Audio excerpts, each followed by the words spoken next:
Essex is a fantastic county. More and more people are wanting to come and live and work here. And it's easy to see why. Essex is growing, and with growth comes responsibility, because we all want a future Essex to retain its vibrancy, its resilience, its prosperity, and all those things that make it a great place. But it's not just about retaining those things, it's about improving them, because there's a few challenges that are starting to get in the way. Let's start with one of the most pressing. The climate crisis is already upon us. The key thing is whether we can make the changes to our economies in time to make sure that the effects are not completely serious. In Essex, we've already seen changes to extremes of weather, floods and drought, and a slow rising of the sea levels along our long coastline. We will see in the coming couple of decades a substantial increase in the sea level as the big ice sheets of the Antarctic and Greenland begin to melt. The target really for the kinds of changes that we need to make, reducing our emissions of carbon to zero as quickly as possible, need to happen over the next 20 to 30 years. It's what we call net zero.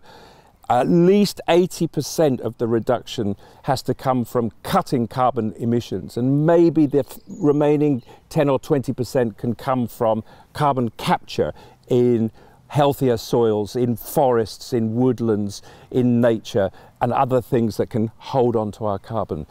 So this is the critical period, this next 20 years, to hold temperature to no more than 1.5 degrees above the historic background. We're at 1.2 at the moment, and it's still increasing.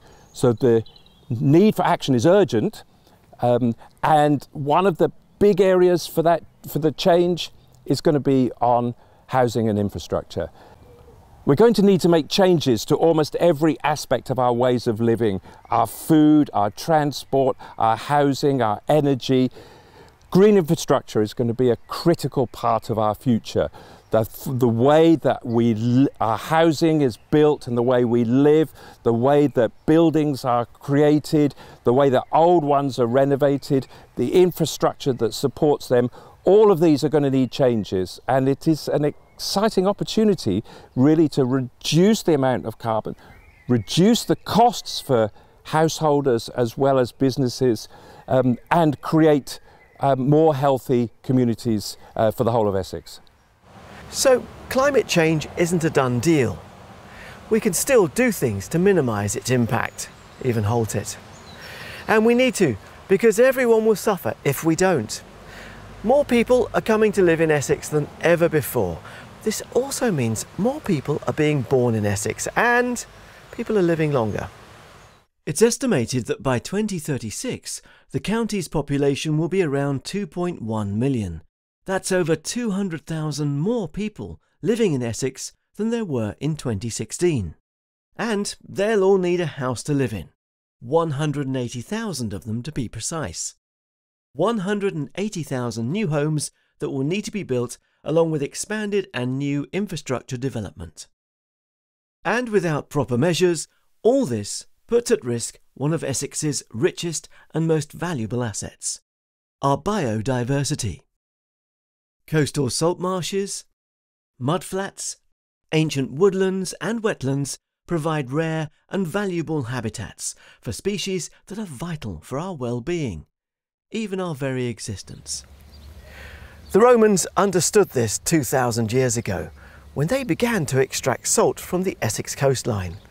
They managed their operations to minimise their impact on the very resource upon which their lives were dependent. They knew not to bite the hand that feeds them. We have to do the same today. The Essex Green Infrastructure Principles and Standards are a set of measures that will help Essex to develop its economy in harmony with the natural world. They've been established on the foundation of two key recommendations set out by the Essex Climate Action Commission. 1. That 30% of all land in Essex will enhance biodiversity and the natural environment by creating natural green infrastructure. And 2. increase urban greening of our towns, villages and new developments by 30% by 2040. Properly implemented, the benefits of these principles and standards go beyond environmental protection. 2/3 of adults in Essex are overweight, and 40% of people fail to get the recommended amount of physical exercise. This puts pressure on health services and impacts productivity. Today, there's ever-growing evidence of the positive impact that green space has on people's health. Whether it's a stroll in the woods or jog in the park, immersing oneself into the natural world can be invigorating and energizing. And it's not just physical health either. Nature, countryside, green space all helps to improve people's mental health and well-being. Practices such as ecotherapy and forest bathing are rapidly becoming mainstream in their ability to bring calmness, peacefulness and tranquility to people's lives.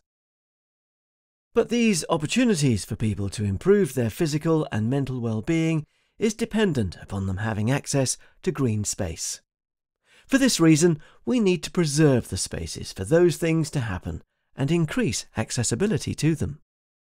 So, Essex Green Infrastructure Principles and Standards helps to deliver on wider environmental, social and economic policies and priorities. By embracing green infrastructure, we can increase connectivity to trees and nature. We can reverse the decline in our biodiversity and contribute to place-making and place-keeping, creating livable neighbourhoods. Green infrastructure has brilliant multifunctional benefits for people and the planet, and Essex.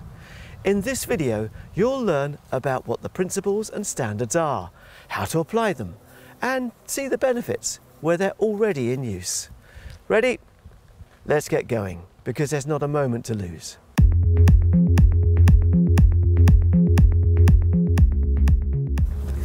Green infrastructure is a network of planned and natural assets that provides the ingredients for solving social, economic and climatic challenges by building with nature, not against it. It reinforces the symbiotic relationship that exists between the urban and natural worlds. But what do we mean by green infrastructure assets? Well, broadly speaking, there's a set of 8 primary asset groups. First, there's natural and semi-natural assets. This includes things like woodlands, hedgerows, heathland and disused quarries. Next, there's what we call blue infrastructure. Assets such as reservoirs, ponds, lakes, rivers and watercourses. Essex has a wonderful coastline, and the assets related to this fall under the group coastal features. Beaches, dunes, foreshores, intertidal areas and so on. Then there's urban assets, managed green spaces such as graveyards, allotments and playing fields. Greenway assets include public rights of way, cycle paths and bridleways. And there's 3 more examples that are classified as assets in their own right: country parks, verges and ancient woodland. All of these assets are not just nice to look at or exist merely as part of our natural heritage, although both of these are reason alone to preserve them, but are vital to the economy and our lives. They minimise the effect of surface flooding. They contribute to climate adaptation, such as minimising urban heat islands. They absorb CO2, helping to mitigate climate change. They provide habitats for pollinating insects and birds, increasing biodiversity. They help keep agricultural soil fertile and enable greater moisture retention, making our farmland more resilient to drought. And they give people the opportunity for exercise and an escape from the pressures of everyday life. People's sense of well-being increases, crime can reduce, health can increase, and life becomes better for everyone. Sounds great, but how do we transition this knowledge into tangible action? Well, that's where the Essex Green Infrastructure Principles and Standards comes in. The Essex Green Infrastructure Principles and Standards provides a framework against which development professionals and all those responsible for placemaking and placekeeping can refer to when considering the impact that developments may have on the natural environment. They're intended to help inform decisions and shape design. They're not policies in themselves, but they will help development professionals adhere to relevant legislation that exists now and those scheduled for introduction later. The biodiversity net gain legislation, for example, which comes into force in late 23, will require, by law, the planning authorities to contribute to the recovery of nature when developing land. To tell us more, here's Councillor Peter Schwer, Essex County Council's Climate Czar. A high-quality environment is one of the 4 strategic aims in Everyone's Essex, our plan for levelling up the county. We have committed to reduce the county's greenhouse gas emissions to net zero by 2050 and make Essex more resilient to climate impacts such as flooding, water shortages and overheating. The environmental arguments for doing this are compelling. So too are the social and economic ones. Parks and green spaces in England deliver an estimated 6.6 billion of health, climate change and environmental benefits every year. But with 80% of people now living in towns and cities, 1/3 of people do not have access to good quality green and blue space within 15 minutes of their home. The Essex Green Infrastructure Principles and Standards exist as key pillars in our strategic aims to make Essex more resilient and more prosperous for all. There's 9 in total, all interconnected with one another. The first principle, and arguably the most pressing, is mainstreaming and integration. We want green infrastructure to feature with not just local thinking, but local plans, actual, tangible evidence of the institutional recognition of the significance it has on achieving sustainability, environmental protection, creating nice places to live, work and visit. This means inclusion in those strategic documents that are used to drive planning, master plannings, design and access statements, environmental impact assessments, garden communities and village proposals and the like. You'll find a full list of documents in the technical guidance on page 14, which you can access from the link below. This also means that when those documents undergo scrutiny, it's clear that it's integrated into what we want to do. Chelmsford has done just that. Chelmsford is growing fast. Its population growth rate is nearly 1% above the national average and shows no signs of slowing. Thousands of new homes continue to be built across the city. Even a new rail station is being constructed. In 2018, Chelmsford City Council launched its Green Infrastructure Strategic Plan. This sets out the need to integrate green infrastructure within the planning and development that's supporting the city's growth. Using evidence-based insight, it enables the mainstreaming of green infrastructure in development planning at the very start of the process.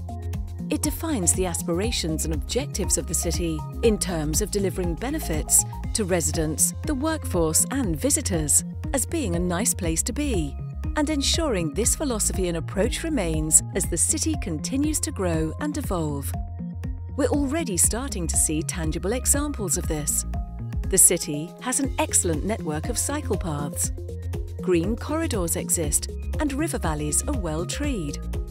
All aspects of green infrastructure are now embedded into the City Council's policies for managing assets like grasslands, wildlife sites and verges. This means that as the city continues to grow, it does so in harmony with nature, creating not just nice homes, but nice places to live and work. We're embracing the same approach at county level. The Essex Design Guide seeks to establish a more positive perception of development.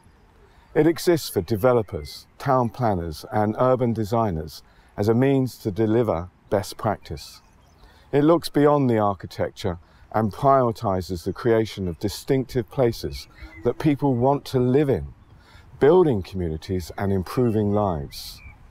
Green infrastructure is a vital component in delivering vision and is ingrained within the guide. It also supports engagement with a wider user group, communities, politicians, and the media. This is an important aspect of another of the Green Infrastructure Standards, early collaboration and engagement, which I'll come back to in a moment. The second principle is that the planning and implementation of green infrastructure must be evidence-led, using proper environmental assessment and mapping. It cannot be theoretical or abstract. The third principle is multifunctionality. This can be an elusive concept, but is vital when considering green infrastructure interventions. There is need to undertake systematic spatial assessment of all urban green and blue spaces and their social, ecological and economic functions, and take into account that not all sites must or can deliver the same set of functions. I mentioned early engagement and collaboration a moment ago. This is the fourth principle. Green infrastructure impacts many stakeholders: planning, finance, businesses, communities and so on. They all need to be brought into the process of evolving ideas early on.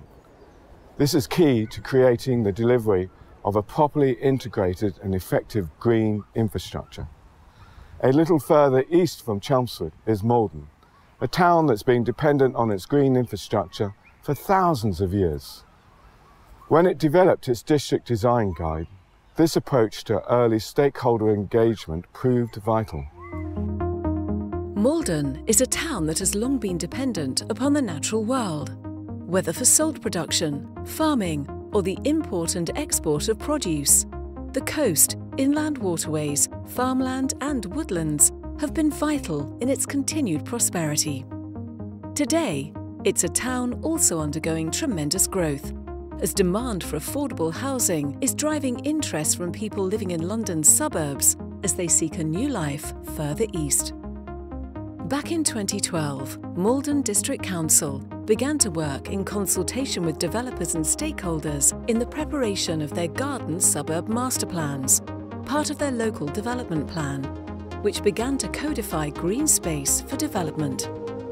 And following that, in 2017, Malden District Council published its District Design Guide. Together, these documents shaped the garden suburbs principles in terms of green infrastructure, creating greenways, public open spaces, safe off-road walking and cycling routes, placing green infrastructure as the lead structural element to developments.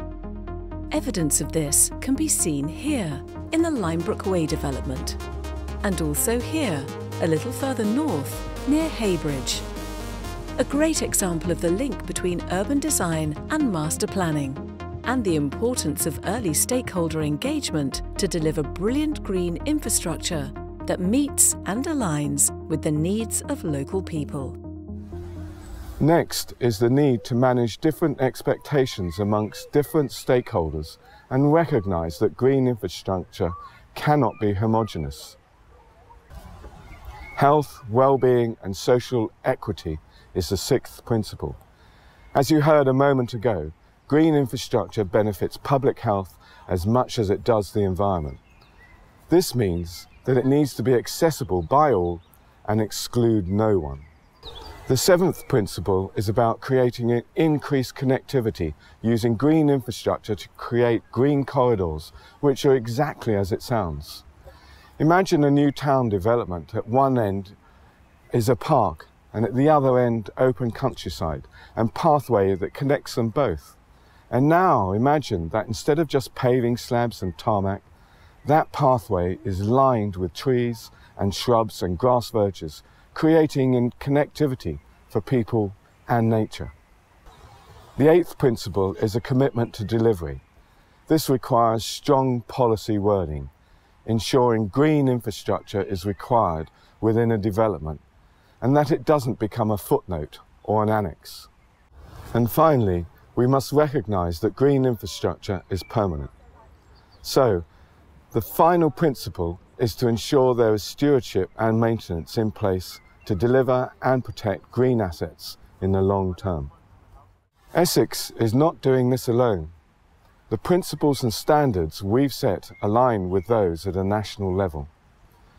The government's 25-year Environment Plan was partly implemented by the Environment Act of 2021 and includes a commitment to develop a national framework of green infrastructure. Essex trialled the National Green Infrastructure Standards framework with the aim of mainstreaming it into the Essex planning process. Working with Natural England, we ensured the Essex Green Infrastructure principles and standards align with those of Natural England, who have agreed for their logo to be included on the guidance to demonstrate their endorsement as part of the National Green Infrastructure Framework.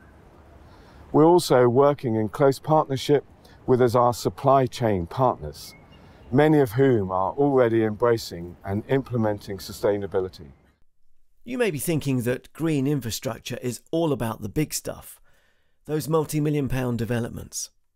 Whilst it's critical that those sorts of developments embrace green infrastructure, it applies equally to smaller projects as well. Let's take a look at two examples at both ends of the spectrum of scale. Just south of Chelmsford in West Hanningfield is Temple Farm. Once a sprawling scrapyard, this stunning 34-acre site is now the British headquarters of the Jehovah's Witness organisation. Comprising a campus complex, study centre, a distribution hub, even a film studio, it stands as one of the most pioneering developments built in the UK on all aspects of sustainability. Solar provides energy. Green roofs reduce heat flux and enhance biodiversity. Rainwater runoff is fed into rain gardens. Access roads feature sustainable urban drainage systems, feeding water into ponds, managed to enhance wildlife. Biodiversity net gain was achieved through the planting of trees and native hedgerows. Pedestrian and cycle routes take into account accessibility and inclusivity for all users and visitors. And by incorporating green infrastructure thinking early on, enabled the design to accommodate efficiencies in long-term maintenance. A great example of multifunctionality in green infrastructure, from initial concept, design, through to landscape design, build and onward management. Further south, we find the rain gardens situated within the grounds of Basildon Hospital. This little oasis provides staff, patients and visitors a tranquil space to rest and relax, and have even been shown to improve recovery rates. The hospital is located in a critical drainage area, one of the most at-risk locations in the UK from pluvial flooding, with the site of the garden being an area most prone to this. A sustainable drainage system helps to address this risk. Green infrastructure was embraced through the process, with fauna and flora providing a habitat for bees and butterflies, and a nice place for a nurse to grab a lunchtime sandwich, or a patient to spend a little time to relax and recuperate. As I mentioned earlier on, these principles and standards are not policies or directives. You could say they're a philosophy, a way of thinking that shapes how we all see a future Essex and how that future can be realised. So implementing them really comes down to understanding them and embracing them. It does require a change in thinking and approach, and yes, change can sometimes be daunting. But consider this. There was a time when there was no planning legislation. The Industrial Revolution created the need for housing on a massive scale, often within small areas. This led to the creation of poor quality, quickly built, cramped and unplanned towns and cities, resulting in terrible consequences for the health and well-being of the resident populations, as well as extensive environmental pollution. But we learnt. We changed. And in 1909, the first planning legislation was introduced. A little more recently, there were times when planning and development didn't pay much attention to health and safety. Little thought was given to things like sightlines at road junctions or the safety of pedestrians. Few thought to scrutinise the safety of materials like asbestos. But that changed too, and today these are things that are ingrained in the most fundamental of developments. It's one of the first questions that gets asked. Is this safe? So, change is necessary. Change is good. It allows us to evolve as a society, as the world evolves around us. So, alongside the questions of things like safety, we want to ask, is it sustainable? Is it contributing to biodiversity? Will it help improve people's health? Is it going to help make Essex resilient to climate change? There's a simple 6-step approach drawn from the National Green Infrastructure Framework. Firstly, really understand green infrastructure. There's a lot of resources available, so use it. Understand the requirements, research good practice, and develop a strong commitment to it. Engage with stakeholders early and often. Understand their needs, their wants, and how they can all play an active role in delivering green infrastructure. Include green infrastructure in pre-application discussions. Make sure those wanting to develop something know what the expectations are. Carefully assess the quality of green infrastructure considerations and measures within applications. Include green infrastructure in planning negotiations. And finally, always keep in mind that green infrastructure is not momentary, it's permanent. So always consider the long-term stewardship of the measures being proposed. Here's Rich Cook, Principal Spatial Planner at Essex County Council. So, as people are aware, at this point in time, lots of new changes have been introduced into the planning process, and that includes things like changes to national planning policy, wider changes to the overall planning system through planning reforms, as well as things like biodiversity net gain requirements and a responsibility now to develop local nature recovery strategies as well. It's really important that all those things are not seen in isolation. They're strongly interlinked, and with that in mind, the Green Infrastructure Principles and Standards have been developed to help people to take action in the planning system across all those different fronts. So I see the role of this guidance as promoting consistent good practice across planning, across Essex, to deliver better overall outcomes. So that includes helping developers and planning applicants to design and refine better developments, to also help local authorities to assess those proposals and to shape and steer them where that proves necessary as well. Hopefully the net result then is securing and developing the right kinds of homes, decent homes that people need, quality workspaces to provide jobs and to grow the economy, and all of those things sat together in high quality green infrastructure. So the guidance is there and in place now to help all of us in planning, to help to take concerted action across all those fronts and hopefully deliver the right kinds of outcomes and results that we all need. You can find out more in the Essex Green Infrastructure Standards technical guidance from the link below, and at essex.gov.uk. Search for green infrastructure. I'll leave you with a parting word from Professor Jules Pretty. As development professionals involved in planning, in building, in implementation of the places that we live, this is a fantastic opportunity to do new things, to play a significant leadership role in creating low carbon futures that will have lower costs for us all, businesses, public sector, householders, that will be healthier and that will be better for nature as well.